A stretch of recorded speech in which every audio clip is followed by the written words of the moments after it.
Welcome back to the World Go channel. I'm your host and self-appointed Go evangelist, James Story. Today's lesson is lesson 5.6.2a. It's in the fighting series. We're going to look at the horse's head shape when white plays a Tsuke, or an unprotected attachment move against it. So the unprotected attachment is going to be this move here. It would be a protected attachment if white had a stone here, here, here, or even here, or even here.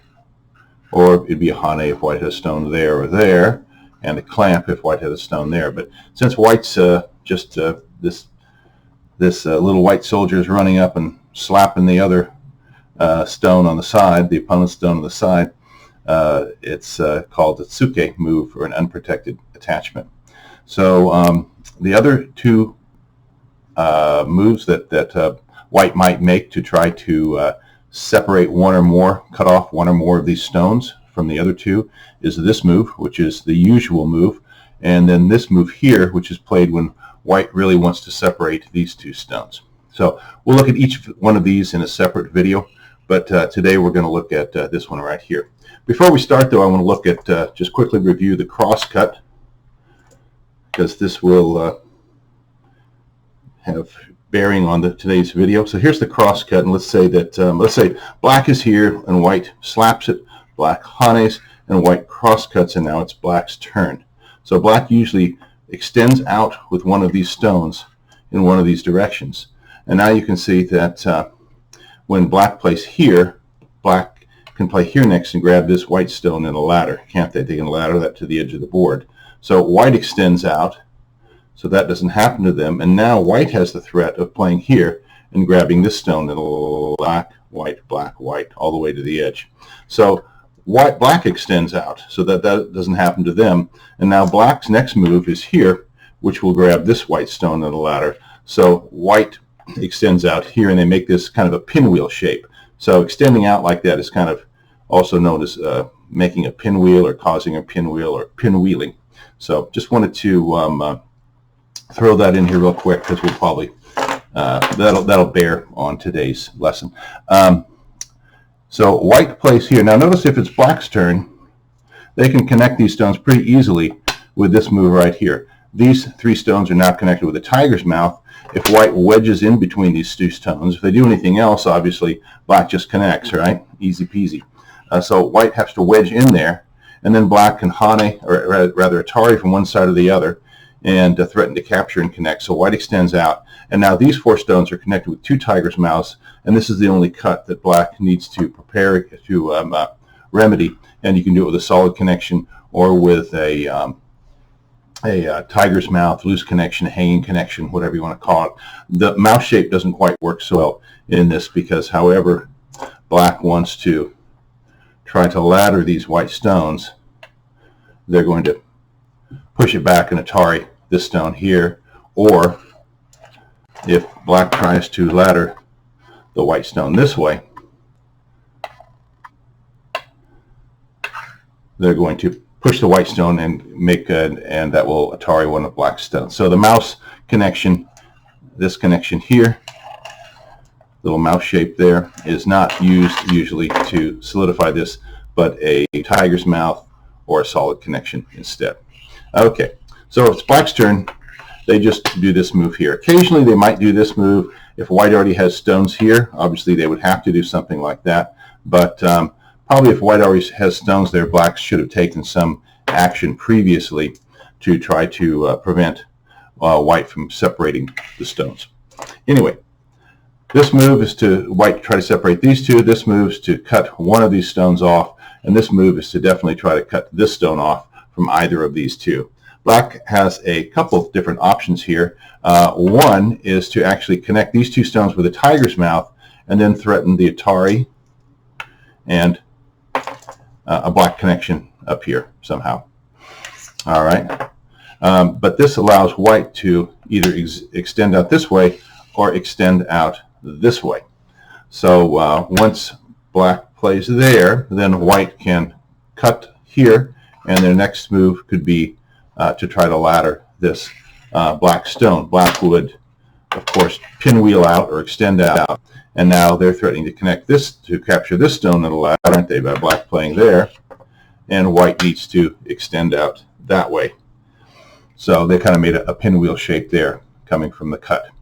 All right. You can see that at the beginning of this, at the beginning of all this, black has 3 stones in the area before white plays a stone. So black's already ahead in this battle.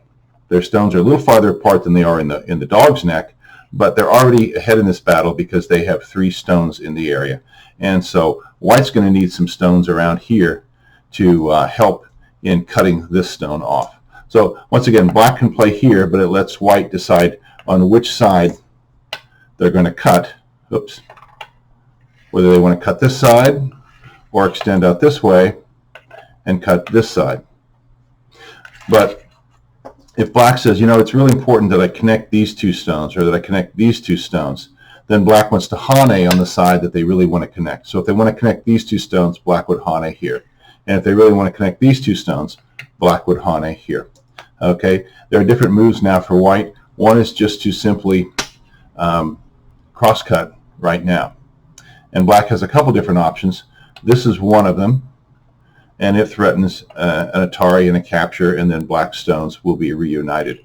But obviously, white's probably not going to go along with that plan, and they're going to cut out like this.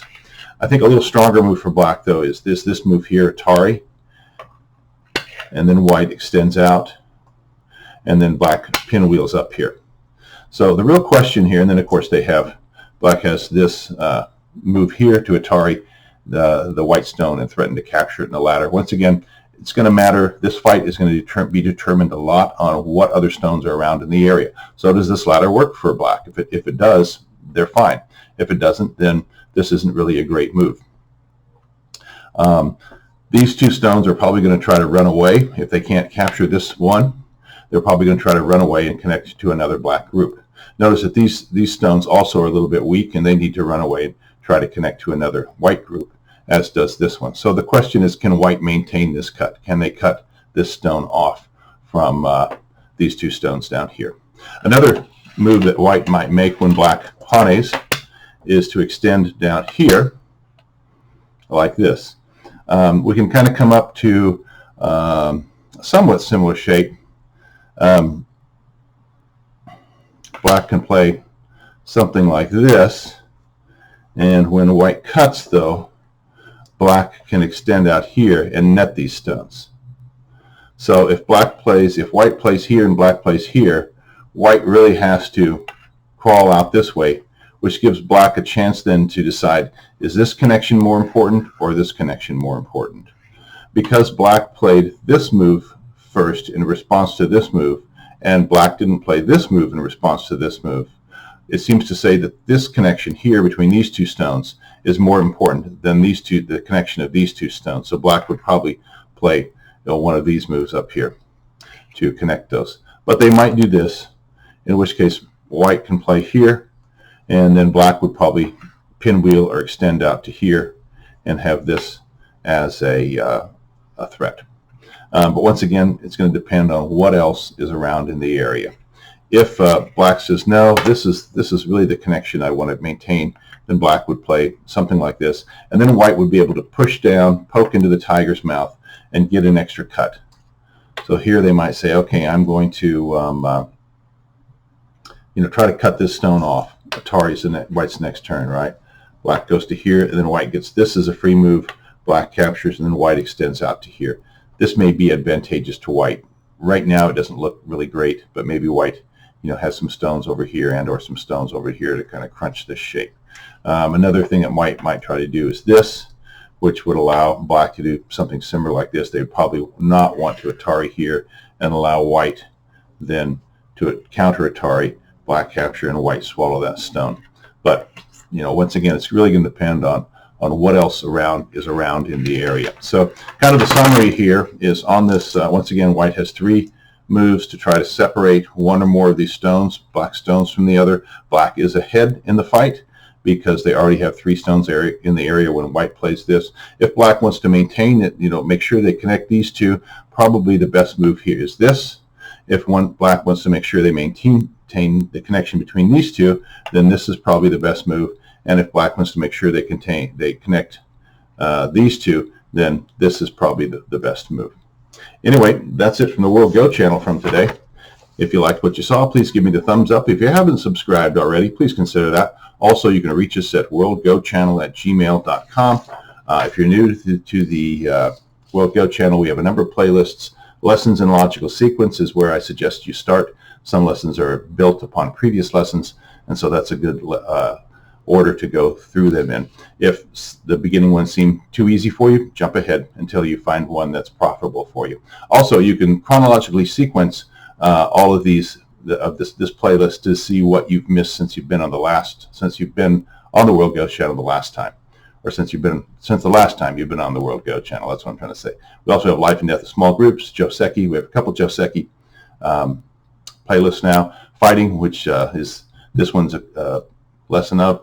And once again, if you want to sort the lessons in logical sequence, just go to lessons. If you want to sort the videos, all the videos are in lessons in logical sequence. You can go there to sort them. Well, thanks again for watching the World Go channel. We'll see you next time.